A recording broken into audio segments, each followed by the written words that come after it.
The 30th Discourse. As written in the Arabic script, the word Ramazan is made up of 5 letters, namely, Ra, Mim, Zad, Alif and Nun. The initial Ra stands for Rama and Ra-Fa. The Mim stands for Mujazat, Mahabba and Minna. The Zad stands for Zaman, meaning the assurance of spiritual reward. The Alif is the first letter of the Arabic word Ulfa, meaning intimate affection and nearness. The final Nun stands for Nair and Nawal. If you give this month its proper due, and perform its requirements as you should, all of these things will come to you from the Lord of Truth, Almighty and glorious is He. In this world, you will receive them as an enlightenment for your hearts, and as a blessing and benefit to be enjoyed both outwardly and inwardly. In the hereafter, you will receive that which no eye has ever seen and no ear has ever heard of, and which has never even occurred to any human heart. Most of you will get nothing of any value out of the month of fasting. Respect for the commandment is in proportion to the respect that is paid to the one who commands it. So how can a person derive any benefit from this month, if he is one of those who have no respect for Allah, Almighty and glorious is He, His messengers, His prophets, and the righteous among His servants? May the blessing and peace of Allah be upon them all. Most people have seen their fathers, their mothers, and their neighbors keeping the fast, so they have fasted along with them as a matter of habit, not as an act of worship. They suppose that fasting means nothing more than abstaining from food and drink, so they fail to observe its preconditions and its basic rules. O my people! You must give up habitual behavior and make a regular practice of worshipful service. Fast for the sake of Allah, Almighty and glorious is He, then you will experience the glory of devoting this month to fasting and worship. Perform your duties, and perform them with sincere devotion. Always take part in the Tarawih prayers. Contribute to the illumination of the mosques, for this will earn you a light on the day of resurrection. If you provide food, at the times of breaking fast, for the sake of Allah, Almighty and glorious is He, and if you honor and respect this month in every way, then Ramazan will be an intercessor on your behalf in the presence of your Lord, Almighty and glorious is He. It will show its appreciation of you by begging Him to grant you a share of His abundant grace, His noble generosity, His bountiful blessings, His loving favor, His gentle compassion, His tender care and His safekeeping. Woe unto you! What good can it do you to keep the fast, when you break it on forbidden food, and when you sleep with sin during these noble nights? And what about you there? Woe unto you, too! You fast out of ostentation and hypocrisy as long as you are among your fellow creatures, but you break your fast as soon as you are all by yourself. Then you go out and say, I am keeping the fast. Yet the whole day long you are speaking ill of people, making slanderous accusations and swearing false oaths. You are cheating people of their goods, by giving them short change, playing clever tricks and practicing outright extortion. This can do you no good at all, and it does not count as a fast. Till when this ignorance and dallying with vanities, this attachment to the self, desire and habit? Why do you not make a practice of worshipful service to the Lord of Truth, Almighty and glorious is He, and obedience to His sacred law? To quote the words of the Prophet, Allah bless him and give him peace, there is many a one who fasts, yet who gets nothing out of his fasting but hunger and thirst. And there is many a one who spends the night in prayer, yet who gets nothing from his praying apart from fatigue and insomnia. There are some among you who are Muslims to all outward appearances, but who are more like idol worshippers on the inside. Woe unto you! You must renew your Islam, your repentance, your apology and your sincere commitment, so that your Master, Almighty and glorious is He, may accept you and pardon the sins of which you have been guilty in the past. You must make a practice of fasting.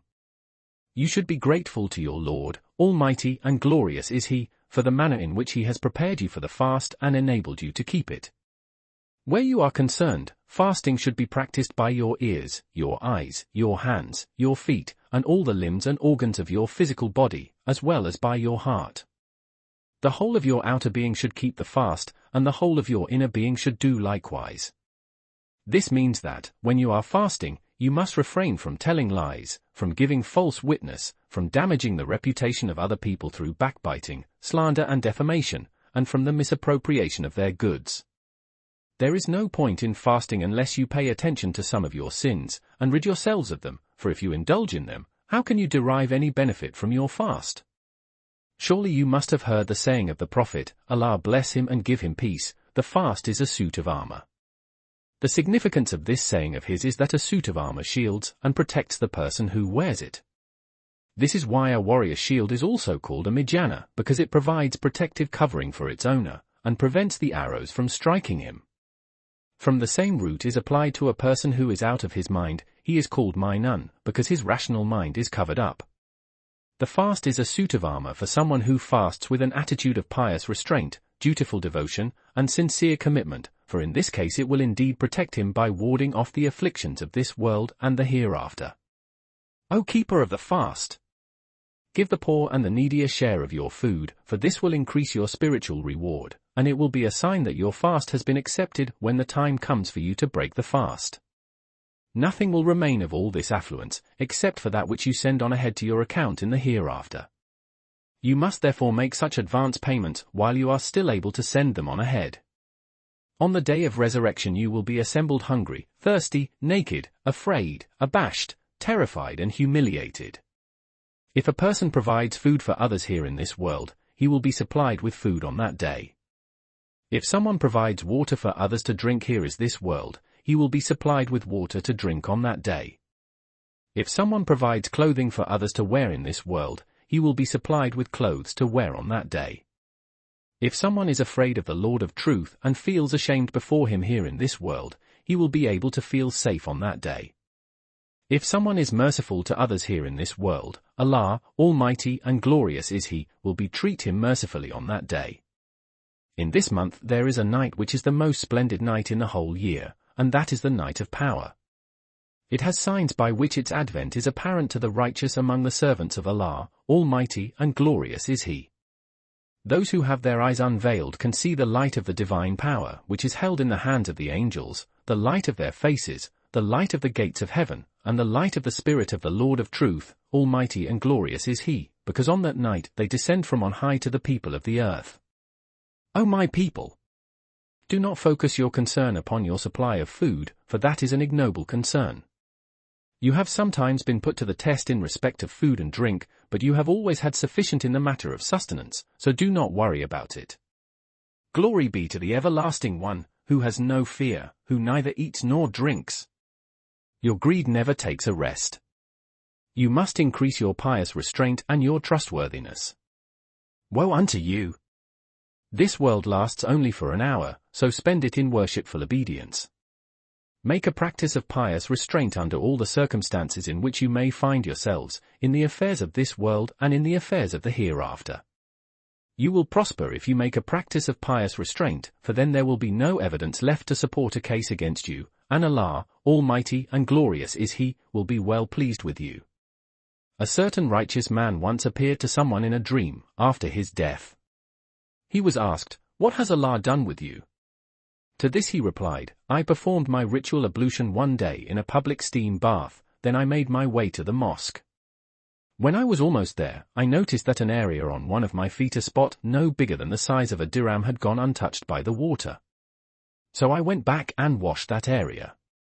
It was then that the Lord of Truth, Almighty and Glorious is He, said to me, I have forgiven you on account of the respect you have shown for my sacred law. Where do you stand in relation to the people? Their sides shun their couches, as they call on their Lord in fear and hope. 32:16 They are incapable of sleeping. How could they possibly go off to sleep, when fear is keeping them so restless and causing sleep to fly away from their eyes, and in view of the intimate friendship they experience in the performance of their prayers, standing erect and then bowing in prostration? They never go to sleep, except when they happen to be overwhelmed by it while making their prostration. So glory be to the One who blesses them unexpectedly with that sleep, so that their bodies may enjoy a moment of relaxation. Their sides shun their couches. Their couches do not receive them. They cannot settle down on them, sometimes because of fear, sometimes because of hope, sometimes because of a sense of shame, and at another time because of an intense yearning. How little is your fear of your Lord, Almighty and Glorious is He, not to mention the insignificance of your obedience to Him. But how great is the fear that is felt by the righteous, not to mention the extent of their obedience to their Lord, Almighty and Glorious is He. When our Prophet Muhammad, Allah bless him and give him peace, was performing his ritual prayer, the humming vibration in his breast could be heard from a mile away, i.e., from a distance of 3 parasangs. To saints and abdal are disclosed such workings of Allah as baffle the mind and defy all customs and conventions. They are of 2 kinds, divine majesty and divine beauty. Divine majesty and sublimity give rise to disconcerting fear and disquieting dread, with such a mighty impact on the heart that the effects become apparent in the physical body. Thus it is related of the Prophet, Allah bless him and give him peace, that from his breast during prayer one could hear a humming sound like the simmering of a cooking pot, due to the intensity of his fear, because of his vision of the majesty of Allah, almighty and glorious is he, and the divine sublimity that was revealed to him. Similar experiences are attributed to Abraham, the special friend of the All-Merciful, on him be the blessings of Allah, and to Umar al-Faruq, may Allah be well pleased with him. Such people were always afraid, in spite of the fact that they were champions of truth, prophets, bosom friends and lovers, and accustomed to having their prayers of supplication answered. Turn your faces toward your Lord. Your faces are not turned in the direction of your Lord. You have turned away from the center and lost your balance. You show little politeness in obedience to him, but plenty of rudeness where that is concerned. You have soon had enough of the hereafter, but even a large helping of this world is too little to satisfy you. This is not the behavior of someone who knows that he is going to die, while his Lord, almighty and glorious is he, will survive forever, and that his deeds will be paraded before him on the day of resurrection. This is not the behavior of someone who is afraid of the reckoning and the interrogation. This is not the behavior of someone who has no intention of being lowered into his grave without knowing whether it is one of the pits of the fire of hell, or one of the meadows of the garden of paradise. The people keep the fast throughout the day, and during the night they keep vigil and pray. When they are utterly exhausted, they fall to the ground and take a rest. Their sides shun their couches, so they sit on them and remain active, as they call on their Lord in fear and hope. They shrink from rejection and hope for acceptance, saying, My Lord, I have failed to conduct myself correctly, perfectly, with sincerity, devoid of self-interest and arrogant pride. Thus they shrink from rejection, then they hope to gain acceptance for their action, because it is a noble one. He accepts even a little, but he gives very much. He accepts what is bad and worthless, but he gives what is excellent. He accepts defective articles of merchandise, but he always gives in full measure. Fear is a strict observance, while hope is a special dispensation.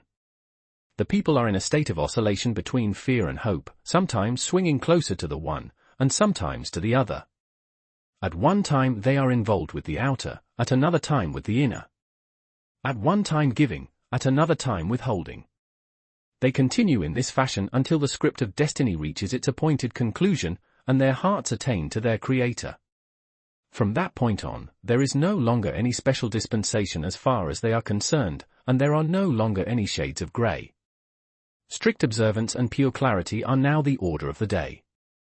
All that property of yours will follow you to the door, and your family will follow you to your graves, then they will go back home again. But your deeds will keep you company, for they will descend with you into the grave, and they will not go away and leave you there alone. O heedless ones! You ought to attach less importance to those who will go away and leave you, and more importance to those who will keep you company and never go away and leave you. You must attach more importance to righteous deeds. You must keep the fast, and you must be sincere in keeping it. You must perform your ritual prayer, and you must perform it sincerely. You must perform the pilgrimage, and you must do so with sincerity. You must pay the alms due, and you must be sincere in paying it. You must remember your Lord, almighty and glorious is he, and you must be sincere in your remembrance of him.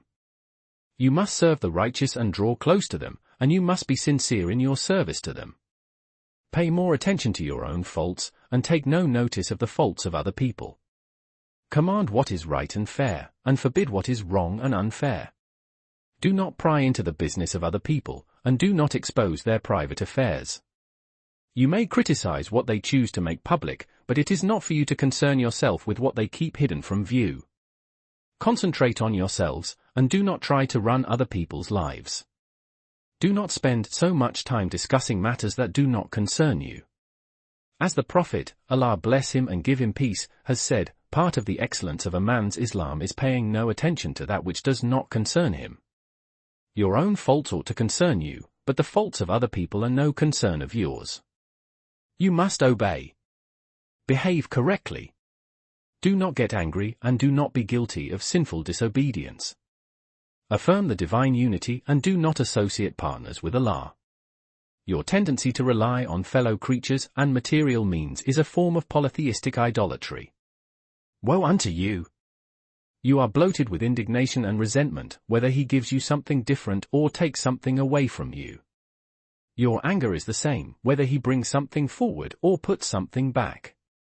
Affliction and the removal of affliction, both are in the hand of Allah. He has sent down the sickness, and he is the one who has created the remedy for it. If he puts you to the test, he only does so in order to make you learn about yourself through what you have to suffer, and to show you his signs and demonstrate his power. By sending down the affliction and then removing it, he shows you how he can withhold his favor and bestow it. Trials and tribulations are familiarizing agents. They knock at the door of the Lord of Truth, Almighty and glorious is he. They bring the heart together with the Lord of Truth, Almighty and glorious is he. They are experts at handling all the procedures. You should not hate trials and tribulations, for there may be advantages for you in things that you find disagreeable. Just set aside all those questions like why? And how? If you endure the suffering with patience, it will purify you and rid you of sins both outwardly and inwardly. As the Prophet, Allah bless him and give him peace, has told us, the believer will always have to suffer trials and tribulations, until he walks on the earth without being guilty of a single error. His former sins will then be deleted from the scrolls and erased from memory by the angels who recorded them. A certain righteous man would often say, "My God, other people may love you for your gracious favor, but I love you for your trials and tribulations." Another used to say, if there came a day when no affliction befell him, "My God, what sin can I have committed today, that you should deprive me of my trial and tribulation?" Woe unto you! If you are not content to accept his decree, do not consume his sustenance, and try to find a Lord apart from him. As Allah, exalted is he and glorious is his estate, has said in one of his books, O son of Adam, if someone does not gladly accept my judgment, and is not patient in bearing my tribulation, let him try to find a Lord apart from me, and let him depart from underneath my heaven. If someone does not gladly accept my judgment, and is not patient in bearing my tribulation, let him choose a God apart from me. You must be patient with your Lord, Almighty and glorious is he, for you have no Lord apart from him. There is no second Lord aside from him. There is no other door. There is no other creator. There is no other provider. Be patient with this one, no matter what temptation you may arise within you. O Allah, make us calm in our feelings, content to accept your decree, ready to comply with your will, Muslims who surrender and submit to you, and give us in this world good, and good in the hereafter, and guard us against the torment of the fire. 2:201